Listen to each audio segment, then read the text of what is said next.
Chris Coleman, it's an absolute pleasure to see you, especially because the whole of Wales right now are reminiscing about the Euros. Have you found yourself in this period doing exactly the same? I've been reminiscing for 4 years, Geraint. It's not just this period, mate. Don't worry about that. Yeah, I've been watching, and I've done 1 or 2 podcasts for the FAW about the whole, the qualification and the tournament itself. And yeah, it's been. We was watching the Russia game the other night, and I was speaking with Chrissy Guntz and the captain Ashley Williams, and yeah, we just all having a laugh and a giggle because it was such a. We were so lucky, to be a part of that and to experience that with the whole nation. And obviously, it's something we'll never ever forget. And here at VIP Group, obviously, we've been watching all the games back as well. We've been speaking to some of the boys as well. So you're still in contact with the players as well, 4 years on? Yeah, I think there was relationships made there and built there which will be everlasting, and you just get lots of, I've been in football for 35, 40 years, and sometimes you get unlucky, and you're working with a group of people where it's just not working. It's not, your personalities clash, is on every level, and it's impossible. No matter how you try, it's never going to work, and that's happened to me before. And then on the other end of the scale, you get something like what happened with Wales, when you're with a group of people who are just absolutely marvellous in every sense of the word, and you build friendships, and bonds are created, and you have experiences that are never ever going to be forgotten, and that's everlasting. And luckily for me, I still speak to everybody really that was involved with that time in Welsh football, and yes, we're all super proud of what was achieved. Have you got a favourite moment? And maybe it's not in the Euros itself. It could be in the campaign beforehand. Have you got one moment, or is it just too many to pick from? Yeah, there's my favourite game, which obviously not a moment, was the Russia game.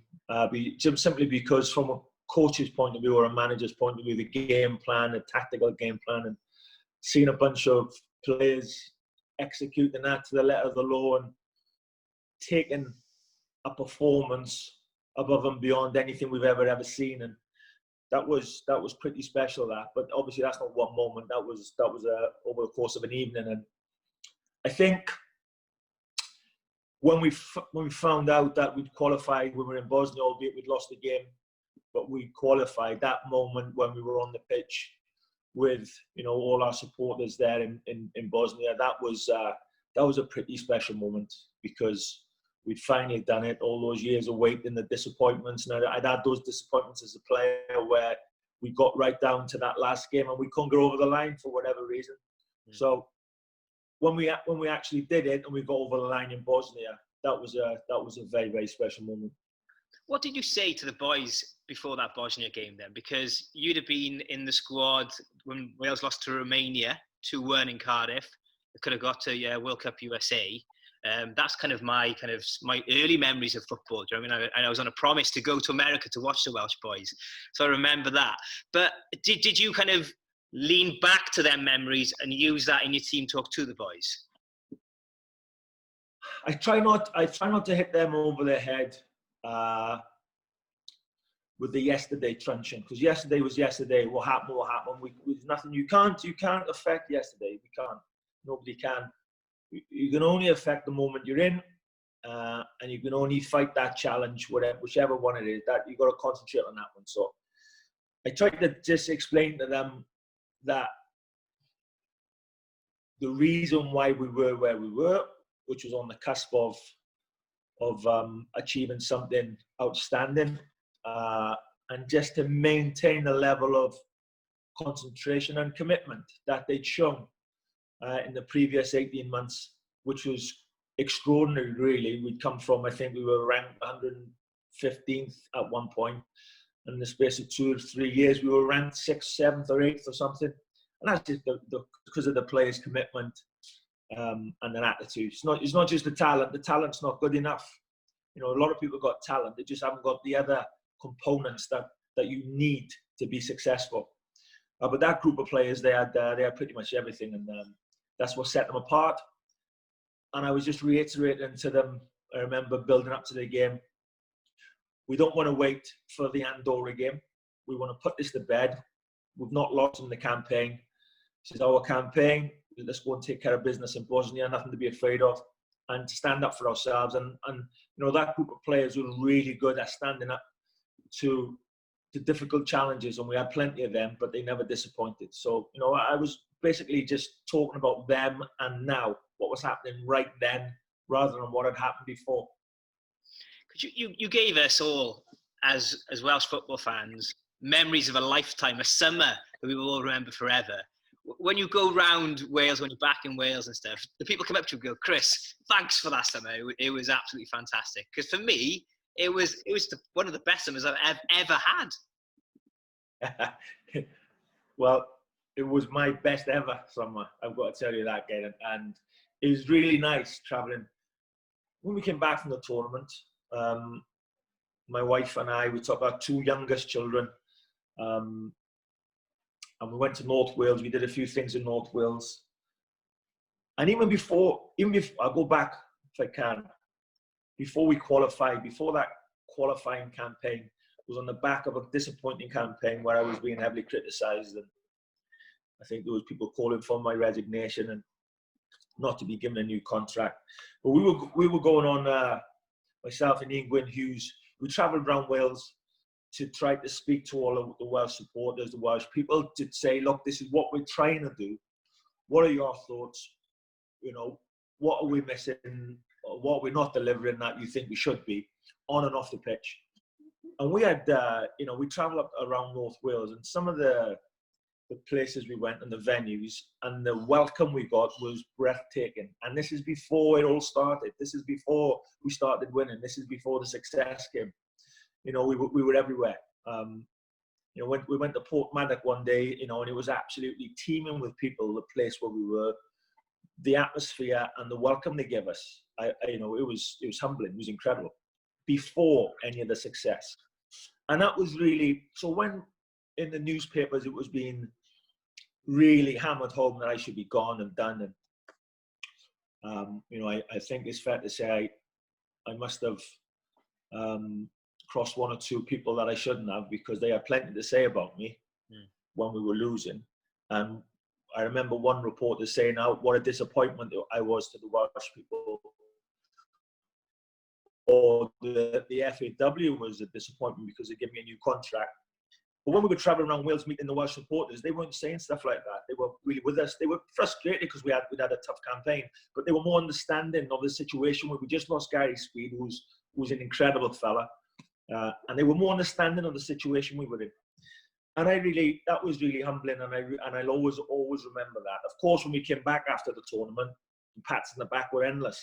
But it was before it all kicked off, and we were traveling around Wales meeting the Welsh people. That's when we knew and we found out all about the real, true Welsh people, Welsh supporters of Welsh football, and they were really with us. And that was an amazing feeling.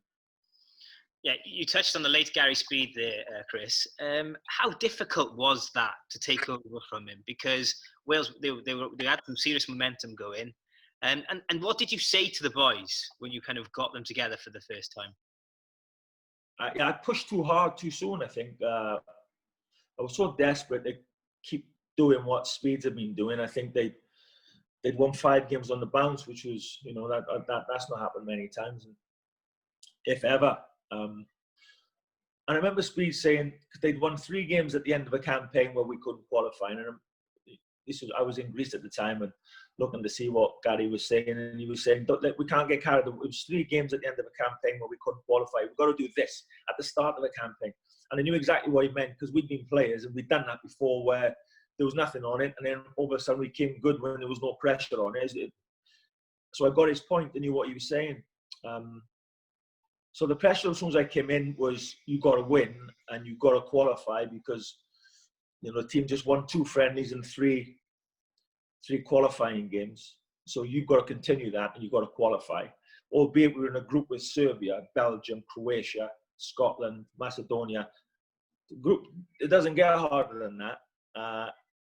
But even worse, even harder than that was the situation because we'd lost Speeds. And, you know, I was disappointed with a lot of people that didn't understand the situation we were in. You know, you never ever get over something like that. You kind of learn to deal with it as time goes on, but you never ever get over it. Losing somebody like Speeds. And so I was disappointed with a lot of people who were writing stuff and putting pressure on, when actually they should have stepped back and seen the situation we were in and said, this group may need a little bit of time because, you know, we're all suffering from what happened. But I never really had that from a lot of people who should have known better, really, who've been in the game a long time. So that was disappointing. But look, it is what it is. It was what it was.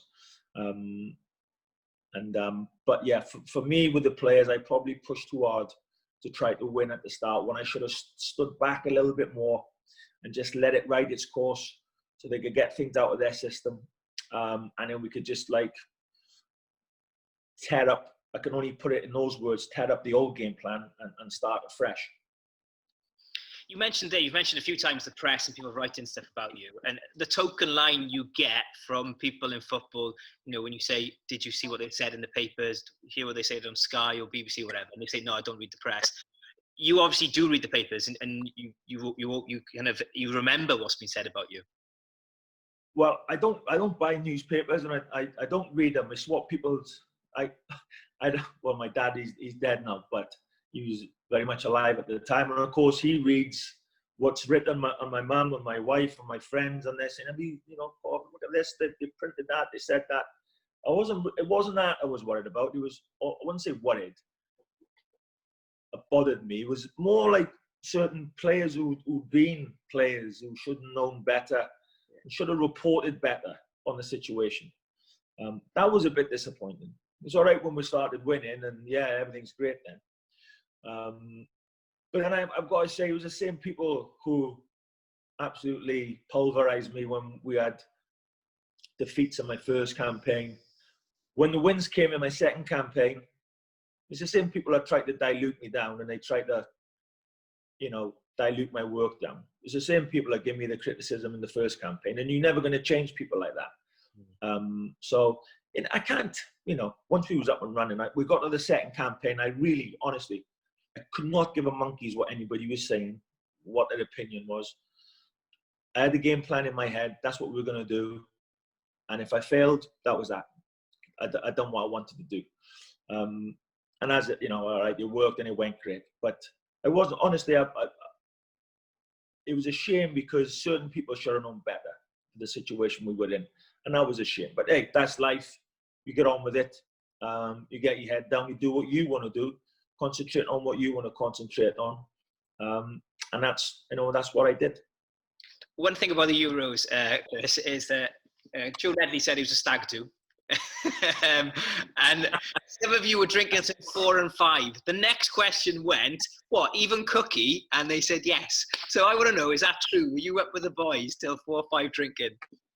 What night are we talking about? I don't know. He was just generally speaking, there was a night, he said.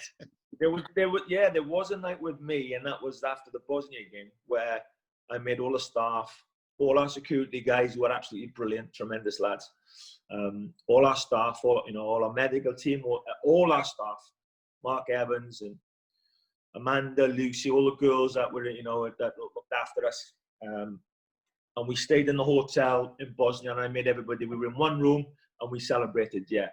So Joe's right on that. I was there that night after the Bosnia game, but Joe could be talking, if he's talking about Joe Ledley, and I won't mention any other names, but, there's 3 or 4 of them, one I know where they were.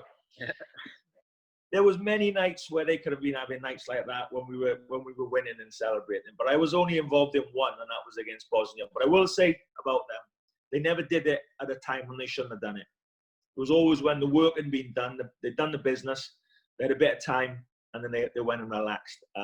And they were good boys, proper good guys, and they deserved a bit of fun time. They deserved it.